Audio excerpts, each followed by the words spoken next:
ભારત એક જૈવિક પ્રાકૃતિક વૈવિધતા ધરાવતો દેશ. આપણું સામર્થ્ય એ આપણી પારંપરિક સમજ અને નાના નાના નુસ્ખાઓ પણ છે, જેમ કે લીમડાના વૃક્ષનો દવા તરીકે ઉપયોગ, મીઠા લીમડાનો રસોઈમાં પ્રયોગ, હળદર એક એન્ટિસેપ્ટિક જેવું અન્ય ઘણું બધું માહિતીઓ આપણી જોડે છે અને આપણું સામર્થ્ય છે. પણ તમે ક્યારેય વિચાર્યું છે કે આપણે આ બધું જાણતા ઉપયોગ ન કરી શકીએ તો શું થાય?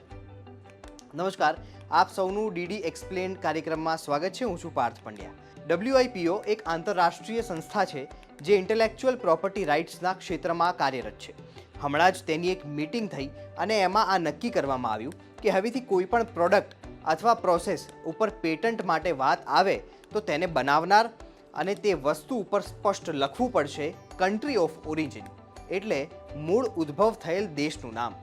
આના કારણે જ વૈવિધ્ય જે પણ દેશનું હોય તે સચવાશે અને તેને યોગ્ય ન્યાય પણ મળશે.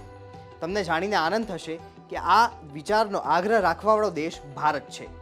આ સંધિમાં વિકસિત વિશ્વ સહિત કરાર કરનાર પક્ષકારોને પેટન્ટ અરજદારો પર મૂળ જવાબદારીની જાહેરાતને લાગુ કરવા માટે તેમના હાલના કાયદાકીય માળખામાં ફેરફારો લાવવાની જરૂર પડશે.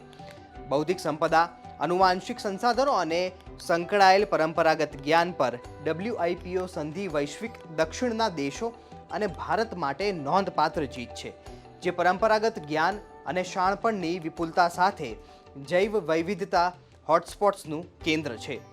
અગાઉ પણ અન્ય એક કન્વેન્શનમાં બાયોડાયવર્સિટીમાં પણ નાગોવા પ્રોટોકોલ છે, જેમાં આ નક્કી કરવામાં આવ્યું હતું કે જે સ્થાનિક લોકો છે કે જ્યાંથી માહિતીનો ઉદ્ભવ થયો છે તે લોકોને તેમનો સરખો ભાગ મળવો જોઈએ. તો દર્શક મિત્રો, આ હતી આજની રોચક માહિતી. વધુ રોચક માહિતીઓ સાથે ફરીથી પ્રસ્તુત થઈશું. નમસ્કાર.